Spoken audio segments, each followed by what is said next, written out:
Mi alma tiene sed de Dios.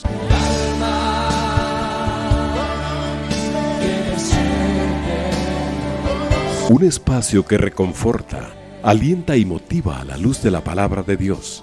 Un espacio de clamor e intercesión por todos aquellos que hoy necesitan una palabra de aliento de parte del Dios Todopoderoso.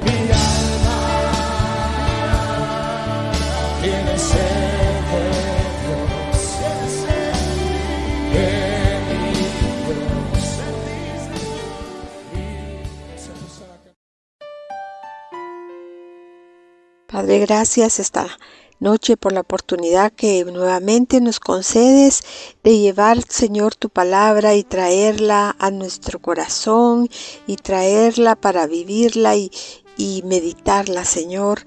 Gracias te doy porque tú has dejado escrita tu palabra para que en nuestra mente, que a veces olvida, podamos estar recordando todos los milagros, todos los ministerios que tú concediste a tus siervos para que nosotros podamos entender que muchas veces pasamos por desiertos, pero que otros también lo vivieron y lo superaron con tu ayuda.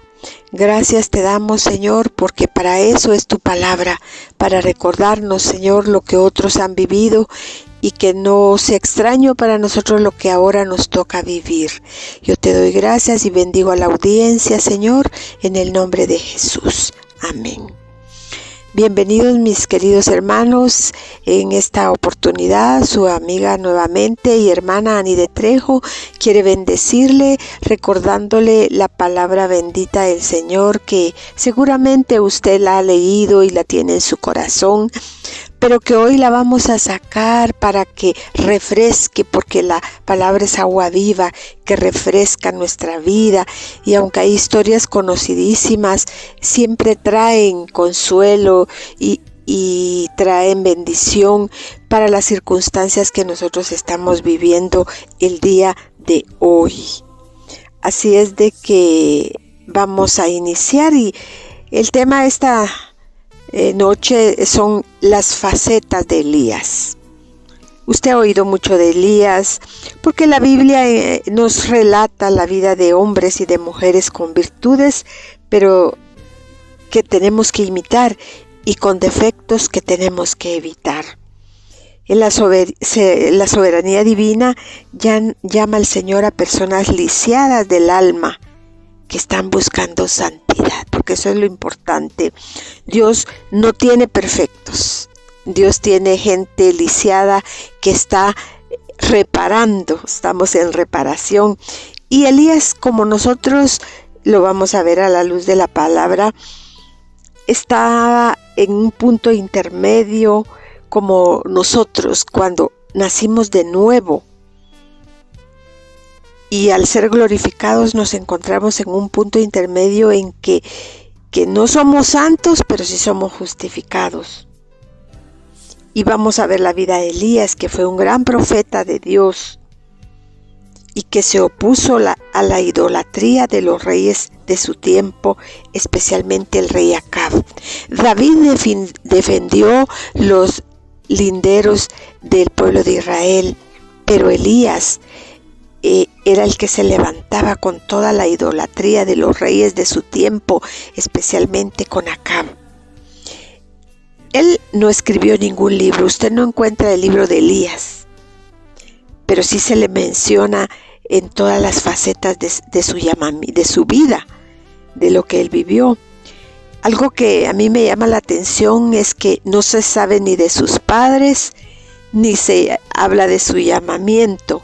Lo único que dice la palabra, porque vamos a estudiar en primer libro de Reyes, capítulo 17, la palabra lo único que dice es Elías Tisbita, porque pertenecía a un lugar llamado Tisbe. Es lo único que dice de Elías, no dice nació de tal padre o venía de tal descendencia, solo sencillamente Elías Tisbita. Y ese lugar era un lugar lejos, rocoso, que pertenecía a Galaad. Algunos comentaristas apuntan que era Elías por el lugar donde nació y donde creció, un varón fuerte, tosco. Hoy nosotros podríamos decir que era un lugar en donde había campesinos, o como le dicen en algunos lugares, campiranos, ¿verdad? Que aún sin forma de vestir, que aún su forma de vestir era singular, como la de Juan el Bautista, con pelo de camello y con un cinto en los hombros, lo que era un distintivo para él. Con estas descripciones que no eran nada elegantes y tampoco con un vocabulario que pues venía de la provincia, él no estaba educado en ninguna universidad como Pablo. Él venía de un lugar apartado donde el oficio no lo dice, pero con solo su forma de vestir y la forma del lugar de donde él decía, de donde él venía, podemos nosotros pensar que él no tenía aparentemente una capacidad real, ni tenía mucha escuela o muchas conexiones o muchas personas que le conocieran. Sin embargo, con todo esto, ahora él está delante de un rey. Usted sabe que antes de estar delante de un rey, pues tenía cierto protocolo que tener la persona para llegar con el rey. Sin embargo, con todas las descripciones que vimos de Elías, hoy lo vemos ante un rey. Y él no se le presenta al rey, sino que solo por presentársele, sino que para profetizarle. Y en este capítulo 17 hay algo maravilloso donde él, en esas facetas que Dios permitió que se quedaran escritas, él marca su relación que tenía con el Señor, porque le dice que estaba ante el único Dios verdadero, cuando dice: vive Jehová, Dios de Israel, en cuya presencia estoy. Este era un desafío ante un monarca idólatra. Por esa razón, nosotros tenemos la seguridad que nadie, por muy elevado que tenga un puesto, se quedará sin testimonio de que no haya recibido un mensaje de ese Dios supremo. Acab recibió la relación que Elías tenía con el Dios verdadero, porque ya dijimos que Acab era un hombre, un rey idólatra que había contagiado al pueblo de Israel. Ahora, además de decirle su relación con el Dios verdadero, le profetiza que vendría lo que vendría a la nación, que no habría lluvia ni rocío en estos años, le dice, sino por su palabra, por la palabra de Elías, hasta que él profetizara. Como consecuencia de una conducta inapropiada de adorar a otros dioses. El tiempo de sequía aquí no dice cuánto tiempo dejó de llover, pero si nosotros nos vamos al Nuevo Testamento, en Santiago 5:17, allí dice, mire hasta dónde, como la palabra es tan linda, ¿verdad? Se amarra de un lugar a otro. Ahí sí dice que duró 3 años y 6 meses, según Santiago 5:17. Veamos que la segunda faceta hay varios mandatos de parte de Dios después de decirle todo esto al rey. Ahora, Dios mismo le habla y le da 3 indicativos. Apártate de aquí. Elías no sabía que luego de profetizar, Acab le había buscado por todo lugar, porque si nos vamos a primer libro de Reyes, capítulo 18, verso 10, Abdías, que era otro profeta, le dice a Elías que lo había buscado en todos los reinos y no le había encontrado. Entonces, ahora, porque hermanos, Dios conoce el lugar donde nos resguarda y le dice: apártate de aquí, vuélvete al oriente, escóndete. y le da el lugar específico en el arroyo de Querit, que está enfrente del Jordán. Acab tomaría venganza para perseguirlo por lo que le había profetizado que el agua se iba a detener. ¿A qué rey le gusta que le digan cosas difíciles, verdad? Se siente, pues, era el monarca y se sentía con poder de que alguien con una vestimenta tan rara le fuera a decir de repente, mira, no va a llover, y era por lo que ya dijimos, ¿verdad? Por una consecuencia de idolatría. Pero mire qué lindo, porque el Señor lo manda: escóndete en un lugar específico, porque mire, hermano, el Señor cuando nos aparta de ciertos lugares, Él nos manda a lugares específicos donde no nos va a llegar el mal que el enemigo ya preparó para nosotros, no sabiendo que Dios tiene un lugar especial para cada uno de nosotros, aún en los momentos difíciles. También había una... ahora, ¿qué podemos de aprender de esto? Que habrá tiempos de escapar. Y no porque Dios no nos pueda defender ni auxiliar, porque Dios puede hacerlo. Él tiene la capacidad, el poder, el amor para hacerlo, como lo pudo hacer con Elías. También lo puede hacer con nosotros. Pero era necesario que afloraran las reacciones de su profeta ante el peligro. Porque es ahí, hermanos, donde en el peligro, en las situaciones difíciles, es donde aflora realmente nuestras actitudes de fe o cómo estamos delante del Señor. Y le dice, le da una gran promesa, que allí le darían de comer. Y él hizo conforme a la palabra y se fue al arroyo. Y dice que en el versículo 6, que todo parecía muy bien, ahí estaba resguardado, porque Dios le había prometido que le iba a sustentar, que le iba a proveer. Y le dijo la manera también con cuervos. Los cuervos le traían pan y carne por la mañana y por la tarde. Para las expectativas de Elías, los cuervos eran animales inmundos, y ahora ellos eran sus meseros y servidores. Según Levíticos 11 del 13 a 16, ahí dice que no se tenían que usar ninguna clase de cuervos, y menciona un montón de animales que Dios pues los tenía como inmundos. Sin embargo, nosotros podemos ver que cuando Dios nos esconde, Él puede usar a lo que sea para ayudarnos, mostrándonos que puede limpiar lo que Él ha determinado para que su voluntad sobre nosotros se cumpla. Ahora Él tiene comida.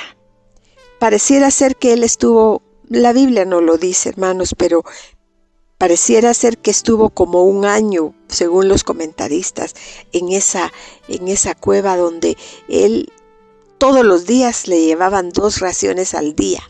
Mire, ahí sí que tenía un Uber con los cuervos o teleservicio que le llevaban su comida exactamente.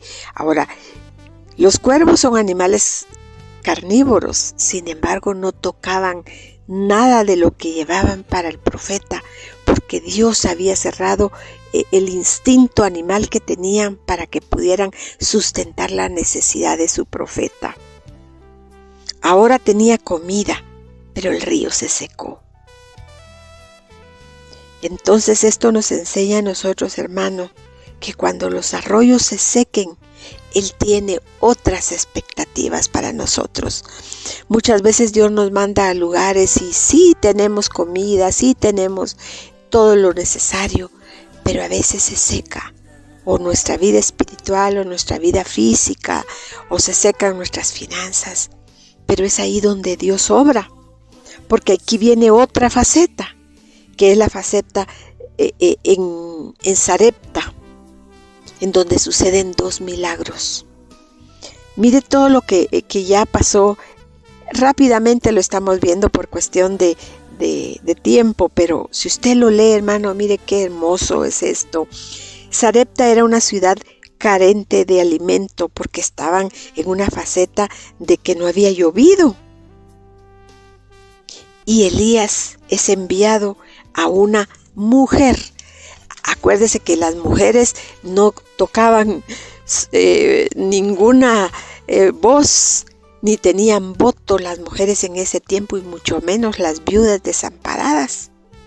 Ahora, el dilema de Elías era una viuda con recursos, o el profeta sería el que le llevaría sustento para aliviar la necesidad de la mujer y del hijo que tenía. Y no era ninguna de las dos cosas.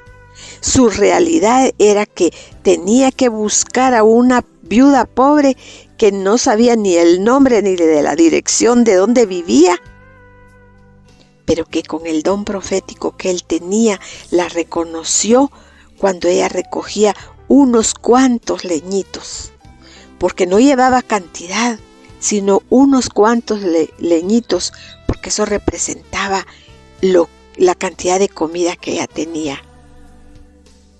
Y en lugar de darle, le ruega, según el versículo 10, ve, que le traiga un vaso de agua.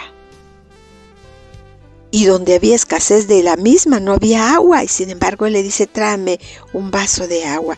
Recordemos que él había caminado bastante hasta Sarepta, del arroyo de Querib, y ahora él tiene sed y le pide un vaso de agua. Y en el versículo 11, además la vuelve a llamar, y ahora le pide ya no solo un vaso de agua, sino le pide un bocado de pan.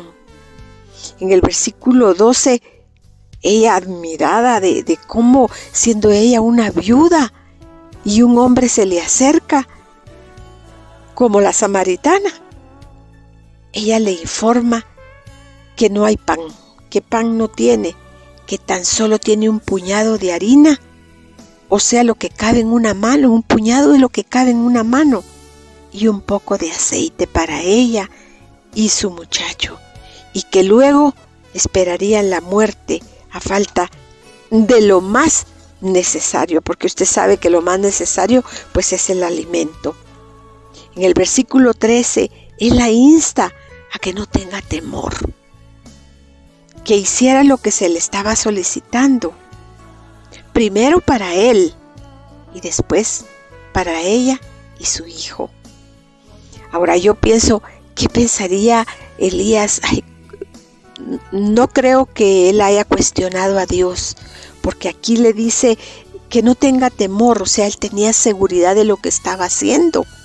No entendía tal vez por qué lo habían mandado con una viuda pobre, porque él en lugar de darle fue a pedirle, pero quizás ahí afloraron, quizás a veces nosotros hasta para pedir o que nos den, ponemos una pared porque sentimos que debemos solo dar.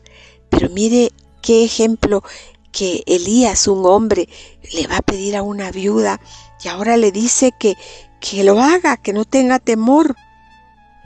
Y en el versículo 14,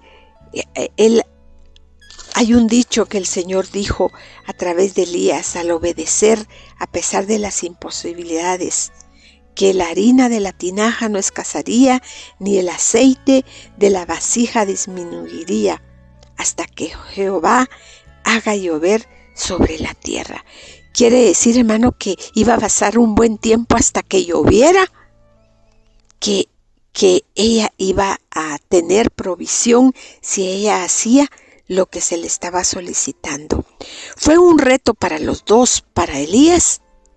Imagínense si Elías hubiera sido orgulloso, yo no le voy a pedir nada a nadie, y mucho menos a una mujer, y mucho menos a una que no tiene. Elías no tenía esos sentimientos. Ahí vemos el corazón de Elías. Pero también vemos el corazón de la mujer que tenía temor y que estaba desalentada. Solo esto tengo y me muero. Ella no tenía fe, pero sí tenía obediencia. Porque en el versículo 15 ella hizo lo que tenía que a su alcance, como el niño de los peces y el pan. Igual, que solo tenía 2 pececitos y pan, pero que Dios lo multiplicó. Y comió Elías, ella, el niño y su casa, dice, porque pues vivía más gente, muchos días. En el versículo 16 dice, ciertamente no escaseó ni la harina ni el aceite menguó, porque por una comida dada en su oportunidad, Dios aumentó de su pequeña comida a muchas más. El versículo 17 dice que el niño ahora sucede otra situación. Allá tienen comida, están satisfechos, están agradecidos, han visto un milagro, como cuando usted mira que Dios le ha bendecido, pero viene una prueba y de ahí viene otra prueba para la mujer. Ahora su hijo, en el versículo 17 dice, cayó enfermo con una enfermedad, no era un catarro, hermano, dice que era una enfermedad de muerte. Y ella le pregunta, ¿por qué? ¿Por qué? Es esas preguntas que a veces nosotros no deberíamos de hacer. Señor, ¿por qué me pasa a mí esto? Yo que te sirvo, yo que te amo, yo que te quiero honrar. Esos porqués, hermana, a veces, hermanos, están de más. Mejor hay que decir al Señor, ¿qué vas a hacer, Padre, con nosotros? Porque en ella entra incertidumbre como entra en la vida de nosotros. Porque ahora lo que ella ahora vive con su hijo es porque pregunta, ¿será que son por mis iniquidades? Cuando nosotros pasamos por desalientos a causa de la presión y el enemigo nos ataca para recordarnos por lo que hiciste, por los pecados pasados, por los presentes que estamos viviendo y hasta por los que vamos a cometer, el enemigo está con su dedo ahí señalándonos. Pero es bueno examinar nuestras decisiones y actos para clavarlos en la cruz del Calvario y decirle al enemigo que el Señor ya perdonó todo. Como la mujer decía, es que tantas son mis iniquidades que ahora mi hijo está enfermo. Porque no todo, hermanos, es para dañarnos, sino para recibir milagros y auxilios de nuestro Padre. Pero tienen que venir los nubarrones difíciles para que podamos ver los milagros. El versículo 21, Elías ahora ora, rogando que volviera el alma al niño. Y Jehová oyó y el niño es revivido. Elías tuvo que hacer una serie de ritos, dice que se volcó sobre el niño y todas esas cosas como lo hizo Eliseo también. Y el niño revivió.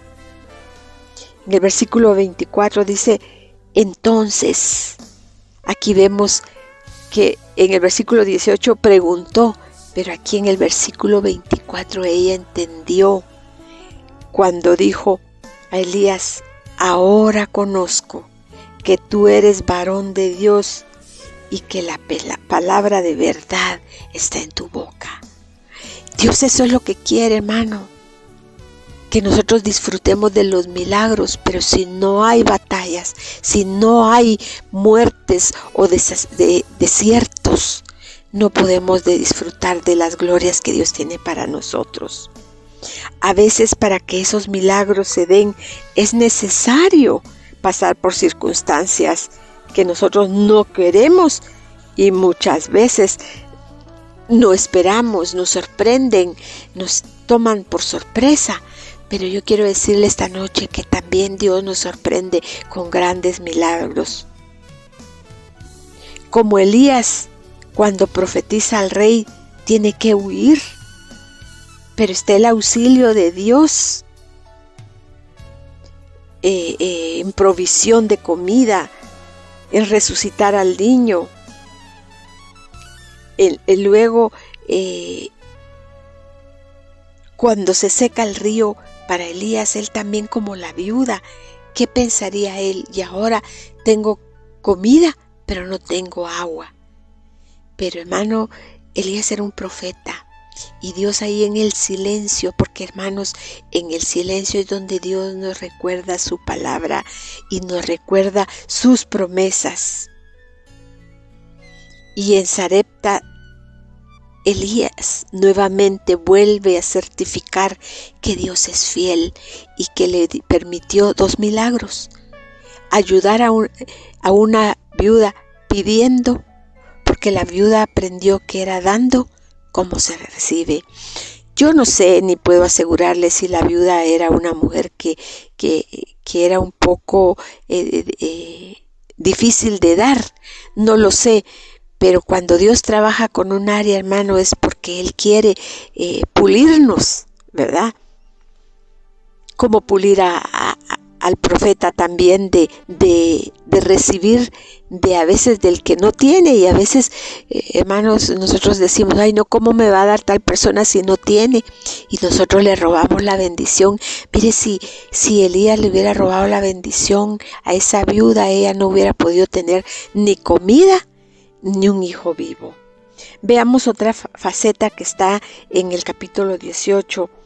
Es ir nuevamente a mostrarse a Acab, después de estar escondido, huyendo porque le había buscado por todos los reinos y no lo había encontrado, porque Dios nos mete en lugares estratégicos, como lo hizo con Elías. Pero ahora Él le dice que se muestre a Acab para que hiciera llover sobre la tierra, pero tienen que pasar algunos acontecimientos que vamos a ver, porque el rey al verle le dice, eres tú, como quien dice otra vez tú, el que turba a Israel. Y realmente Elías no era el que turbaba a Israel. El que turbaba a Israel era el rey Acab, a causa de su apostasía y de instar al pueblo de Dios a que se contaminaran con los dioses paganos. Y dice, Elías le contesta, yo no soy el que turba a Israel, eres tú y la casa de tu padre, dejando los mandamientos de Jehová y siguiendo a los Baales. Aquí vemos nuevamente cómo el profeta le vuelve a decir lo que estaba haciendo mal. Pero lamentablemente el corazón de Acab era un corazón malo que no entendía. Mire, el corazón de la mujer entendió de dar un puñado de lo poco que tenía, y Acab, siendo un gran rey con todo lo que él sabía y tenía a su disposición, tenía un corazón malo. Y sigue ahora un nuevo enfrentamiento que provoca que Acab ahora llame a los hijos de Israel como testigos para que vean lo que va a suceder con Elías, y reúne a los profetas en el monte Carmelo. En el verso 21 dice que Elías exhorta al pueblo a no claudicar entre dos pensamientos, porque obedecen al rey, ¿verdad? De acercarse para lo que según el rey iba a avergonzar a Elías. Y les dice que él, como profeta de Dios, él sí ha permanecido fiel, mas ellos tenían pues la inclinación ante un hombre que los estaba contaminando. Que este rey llama a 400, no solo al pueblo de Israel, llama a 450 profetas de Baal. Mire qué contradictorio.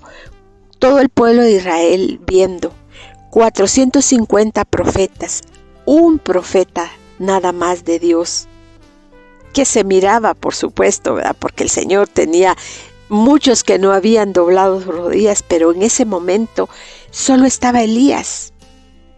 Por esa razón Él les dice que ellos hagan su holocausto, está bien, para que su Dios les conteste. Por supuesto, ellos tenían muchos dioses, no solo tenían un Dios. Y les dice lo que nunca sucedió, porque dice que mataron un buey, como les dijo Elías, lo pusieron sobre el altar, pusieron leña, pusieron todo lo que tenían que poner, y dice que aunque se sajaban con cuchillos y lancetas, hiriéndose, no hubo voz que les respondiera. En el versículo 30, entonces Elías y todo el pueblo se acercó, que estaban como espectadores, y el profeta Elías hace lo mismo y arregla el altar del Señor que estaba en ruinas, tomando 12 piedras según las tribus de Israel, como símbolo, ¿verdad? Él toma 12 piedras e hizo una zanja alrededor del altar y preparó la leña, cortó el buey y pidió que además de todo eso fueran derramados 4 cántaros de agua sobre la leña, no solo una vez, 3 veces, mire, para mostrar lo que venía más adelante. Y cuando llegó la hora de ofrecer el holocausto, invocó al Dios verdadero que protegía a Israel y de quien él era el siervo, pidiéndole una respuesta. En el versículo 38 vemos la respuesta. Entonces cayó fuego de Jehová y consumió todo, postrándose ahora el pueblo, diciendo: Jehová es Dios, Jehová es Dios. Mire, aún a todo el pueblo honró a Dios por un profeta que hizo lo que debía de hacer. Elías da la instrucción de que fueran arrestados los profetas y los llevó, los falsos por supuesto, y los llevó al arroyo de Cisón, y dice que allí los degolló. Pero entonces viene otra faceta en la vida de Elías, porque dice que los cielos se oscurecieron con nubes y el viento, y hubo gran lluvia. Entonces empezó a llover, pero también vino otra persecución en el capítulo 19, que cuando el rey ve todo esto, cómo es degollado, Jezabel toma protagonismo, persigue ya no solo Acab, ahora Jezabel se levanta con ese espíritu idólatra de temor, de acusación, y le dice a Elías que así como degolló ella a sus profetas, así ella lo iba a hacer con él. Pero ahora Elías tuvo temor y huye ante las amenazas de Jezabel. Y dice en el versículo 4 del versículo 19, y se fue al desierto, un día de camino, dice. Imagínense lo que era caminar con temor un día de camino, y se sentó debajo del enebro, era un árbol. Y mire, allí vemos que afloró otra situación. Y dice, deseando morirse, dijo: basta ya, oh Jehová, quítame la vida, pues no soy yo mejor que mis padres. Y echándose bajo del árbol, se quedó dormido. Y mire qué lindo, hermano, la intervención que Dios, aunque estemos doblegados ante el acoso del enemigo, el Señor siempre tiene soluciones efectivas. Y enviando un ángel, dice que le despertó, y no una vez, 2 veces le dio de comer, animándole que le quedaba largo camino que todavía le restaba. Y dice que Elías se volvió otra faceta, se fortaleció, y el Señor le hablaba en el silbo apacible, no en la tormenta ni en el ruido, indicándole que ahora iba llegando su tiempo de partir y que ahora le tocaba ungir a un nuevo profeta, que era Eliseo. Ya como al principio dijimos, ahí no se ve cuando Elías fue ungido. Sin embargo, a él se le indica que tiene que ungir a Eliseo. Y Elías, mire, va y lo unge. Por supuesto, para esto hay otros milagros en donde él habla y se separa el río. Y por el tiempo no podemos estudiarlo, pero hermano, yo le insto que usted vuelva a leer esa historia maravillosa que Elías, qué poder el que Dios le había hablado, le había dado. Y ahora Elías en su final, mire, después de todo lo que vivió, Elías es llevado por un torbellino en un carro de fuego hacia un lugar determinado que nosotros todavía no hemos llegado, y que aparece y que iba a aparecer, porque sí apareció. Luego lo vemos en el Nuevo Testamento, en la transfiguración, cuando están Moisés y Elías, y nuevamente es otra faceta de Elías donde él se presenta, hermano, acompañando a Jesús cuando él estaba en su dolor, sufriendo por lo que él iba a padecer, donde sus discípulos se duermen. Dice que Moisés y Elías se le aparecen, y allí vemos nuevamente la participación del profeta.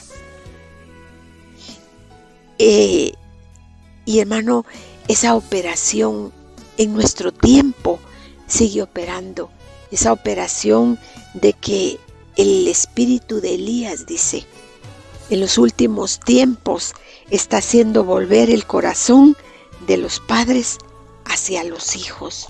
Mire, eso es algo importante que nosotros debemos de tomar en cuenta, que el Señor está haciendo en este tiempo, volver, no que los hijos se vuelvan a nosotros. Yo veo muchas veces en el Face que muchas mamás tienen dolor en su corazón y ponen a la mamá, hay que visitarla, la mamá, una serie de cosas como un reclamo para los hijos, no de ella, sino tal vez de otra persona. Pero mire, hermano, yo creo que el espíritu de Elías tiene que entrar a nuestro corazón para que nosotros, que somos los que hemos avanzado más, los que hemos tenido experiencias, los que se supone que somos más maduros, los que se supone que somos más espirituales, los que se supone que estamos clamando por nuestros hijos, nosotros tenemos que volver nuestro corazón hacia nuestros hijos. ¿Por qué? Quizás tu hijo te ha deshonrado, y a los hijos también hay una porción en donde dice que el que honra padre y madre, aunque sea como sea el padre, tendrá promesa. Pero la parte que nos corresponde a nosotros con el espíritu de Elías dice, volver el corazón. Primero no dice de los hijos a los padres, sino de los padres a los hijos. ¿Por qué primero nosotros? Con lo que dijimos que se supone que tenemos. Hermano, porque nosotros criamos a nuestros hijos, nosotros formamos traumas en nuestros hijos, o quizás usted fue una buena madre o con las mejores intenciones, pero a veces la falta de tiempo, hermano, fue un indicador, o la falta de atención fue otro indicador en donde no le dimos a nuestros hijos y no los formamos con la palabra de Dios, como lo debimos de haber hecho.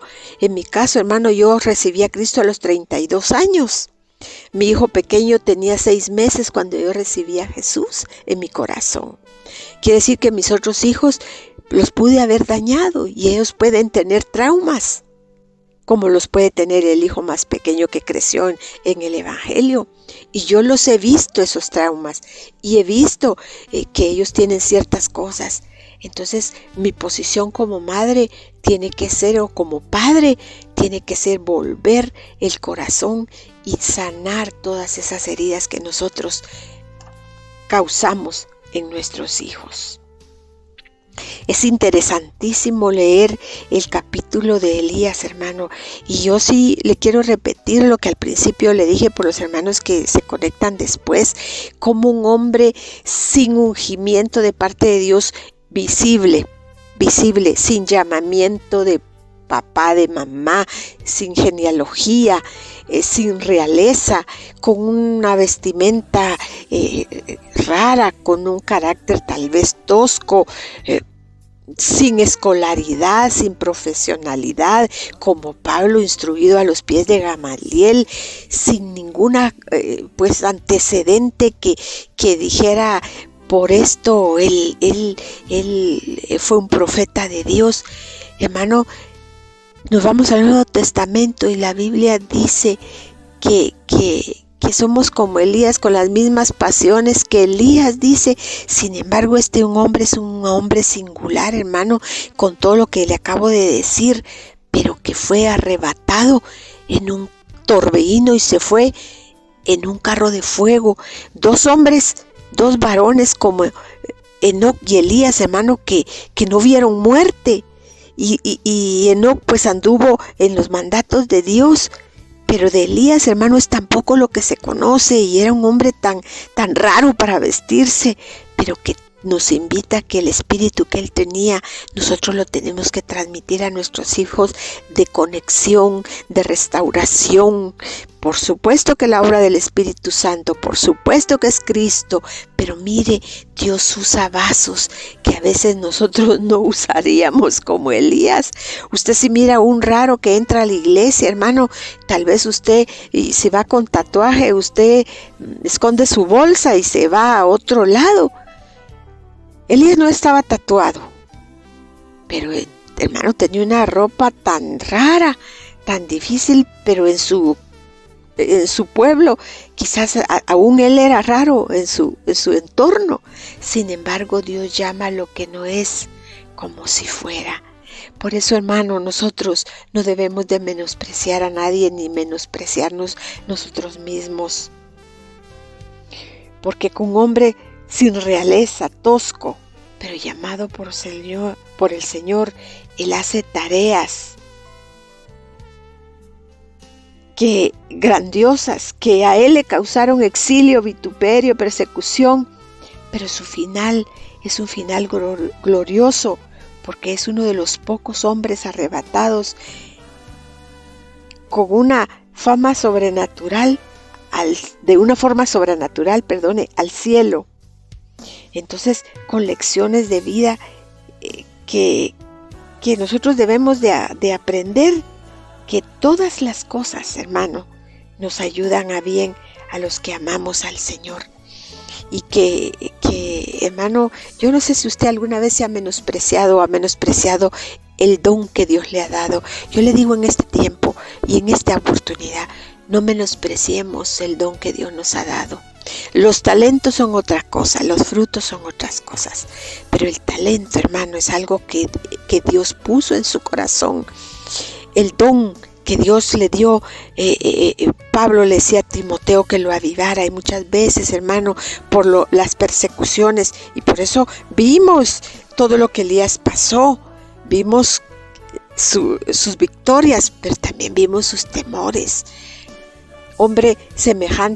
Somos hombres semejantes a Elías, con pasiones. Elías tenía pasiones desordenadas como nosotros, no de adulterio, no de todo eso, pero el temor, hermano, y tantas cosas, y nos compara el Señor con Elías, un hombre que tuvo una victoria, un hombre que fue arrebatado, hermano. Entonces nosotros tenemos que tener la esperanza que Dios para nosotros tiene también un lugar que sí nos va a meter en el arroyo de Querit, donde muchas veces se va a secar el agua, pero que va a mandar personas inadecuadas, tal vez el inconverso o el vecino que te caía mal, hermano, que te menospreciaste porque no te atiende la palabra, pero es el que Dios puede usar para proveer tu necesidad física o económica.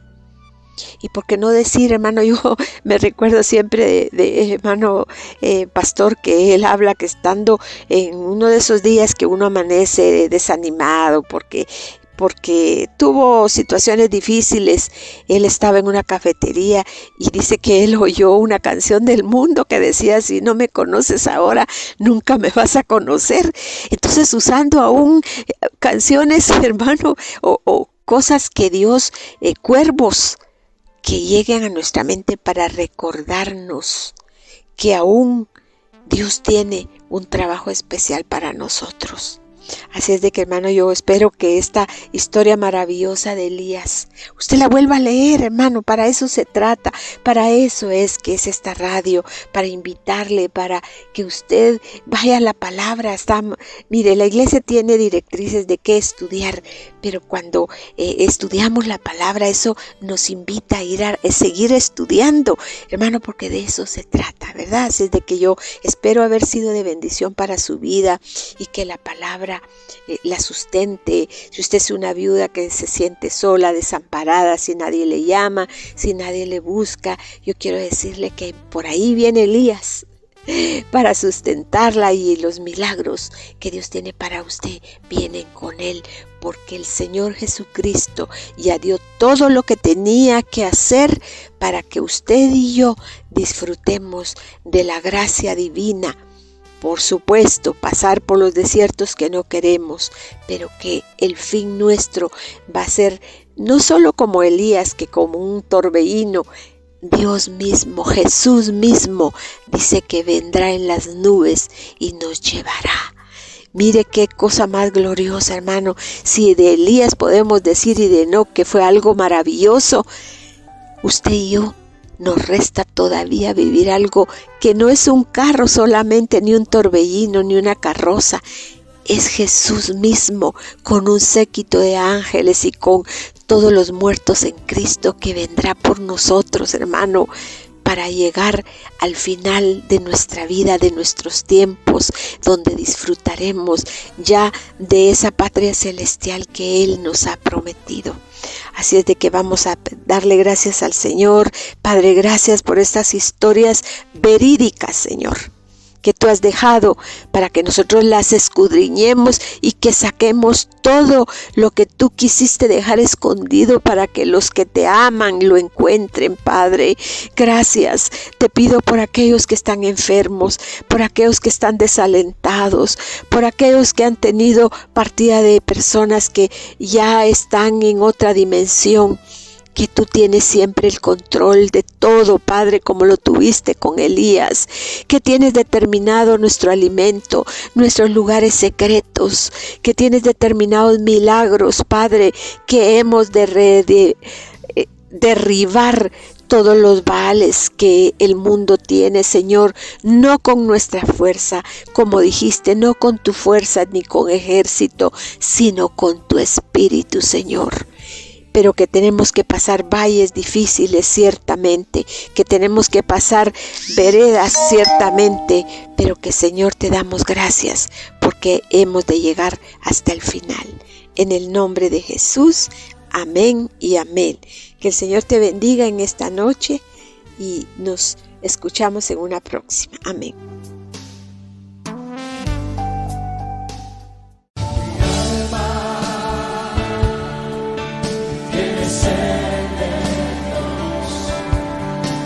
Hemos presentado Mi alma tiene sed de Dios.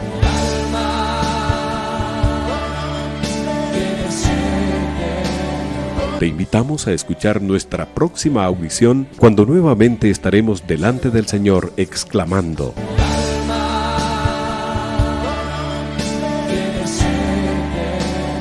Mi alma tiene sed de Dios. No te lo pierdas. Tiene sed.